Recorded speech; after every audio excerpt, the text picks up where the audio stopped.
Hello, നമുക്കിന്ന് ഈ ആരോ root biscuit വെച്ചിട്ട് ഒരു കേക്ക് ഉണ്ടാക്കാം. ഈ ബിസ്ക്കറ്റ് തന്നെ വേണമെന്നല്ല, നമ്മുടെ വീട്ടിൽ നമുക്ക് ഇഷ്ടമല്ലാതെ വെച്ചിരിക്കുന്ന ഏത് ബിസ്ക്കറ്റ് ആയിക്കോട്ടെ, ഇനി ഇഷ്ടമായ ബിസ്ക്കറ്റും ആയിക്കോട്ടെ, നമുക്ക് കേക്ക് ഉണ്ടാക്കാം. സെയിം പ്രോസസ്സ് തന്നെയാട്ടോ ഉണ്ടാകുന്നത്. അപ്പം ഞാൻ ഈ ആരോ റൂട്ട് അധികം എനിക്ക് ഇഷ്ടമല്ലാത്തതുകൊണ്ട് ഉണ്ടാക്കാൻ നോക്കിയതാണ് ഈ ഒരു കേക്ക്. അപ്പോൾ ഫസ്റ്റ് തന്നെ ഈ ബിസ്ക്കറ്റ് നല്ല രീതിയിൽ പൊടിച്ചെടുത്തിട്ട് അത് അരിപ്പ് വെച്ചൊന്ന് അരിച്ചെടുക്കണം. കാരണം എന്തെങ്കിലും ഈ ഭയങ്കര കട്ടിയായിട്ടില്ല ഇരിക്കാതെ നമ്മുടെ കേക്ക് കുറച്ച് ഫ്ലഫി ആയിട്ട് വരാൻ വേണ്ടി നമ്മൾ ഈ ഒരു പ്രോസസ്സ് ചെയ്യുന്നത്. ഇനി ഞാനിവിടെ 2 സ്പൂൺ പഞ്ചസാരയും ഒന്ന് പൊടിച്ചെടുത്തിട്ടുണ്ട്. അതിനകത്തേക്ക് ഒരു മുട്ടയും കൂടി ചേർത്ത് ബീറ്റ് ചെയ്തിട്ടുണ്ട്. നിങ്ങളുടെ ഇഷ്ടത്തിന് ആവശ്യത്തിനും പഞ്ചസാരയും ഈ ഒരു മുട്ടയും ചേർത്ത് ഇളക്കിയെടുക്കണം. അതിനകത്തേക്ക് നമുക്ക് സൺഫ്ലവർ ഓയിൽ, ഞാനൊരു 2 ടീസ്പൂൺ സൺഫ്ലവർ ഓയിൽ എടുത്തിട്ടുണ്ട്. സംഭവം ഞാൻ ഒരു കൈ വെച്ച് ഈ ഫോണും ഒരു കൈ വെച്ച് ഇതും പിടിക്കുന്ന കാരണം കൊണ്ടിട്ട് ആ ക്ലിപ്സൊക്കെ മിസ്സായി പോകുന്നത് കേട്ടോ.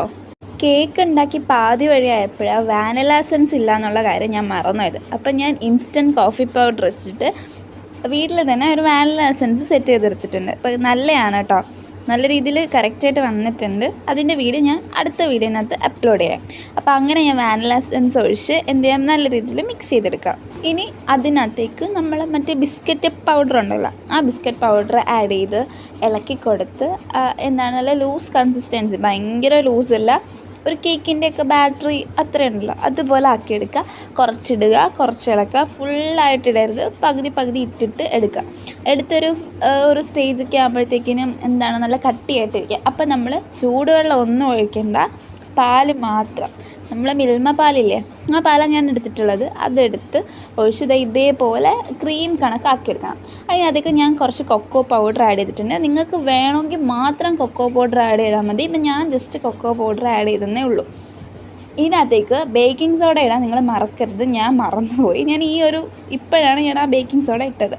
നല്ല രീതിയിൽ മിക്സ് ചെയ്തെടുത്ത് കഴിയുമ്പോൾ ഇത് ഈ ഒരു കൺസിസ്റ്റൻസി ആവും. ഇനി നമ്മുടെ കേക്ക് മോൾഡിൻ്റെ എല്ലാ സൈഡിലും ബട്ടർ ഞാൻ തേച്ച് കൊടുത്തിട്ടുണ്ട്. അതിനകത്തേക്ക് നമ്മുടെ ഈ ബാറ്ററി എടുത്ത് വെച്ച് നല്ല രീതിയിൽ ഞാൻ എല്ലായിടത്തേക്കും ഒന്ന് സ്പ്രെഡൊക്കെ ആക്കി കൊടുത്തിട്ടുണ്ട് കേട്ടോ. അതിനുശേഷം നമുക്ക് ഈ എയർ ബബിൾസ് ഒക്കെ ഒന്ന് പോകാനും വേണ്ടിയിട്ട് ടൂത്ത് പിക്കൊക്കെ യൂസ് ചെയ്തൊന്ന് ഇളക്കി കൊടുക്കുന്നത് നല്ലതാണ്. ഞാൻ ചെയ്തിട്ടുണ്ട്, എൻ്റെ വീഡിയോ സ്കിപ്പായി പോയത് കേട്ടോ.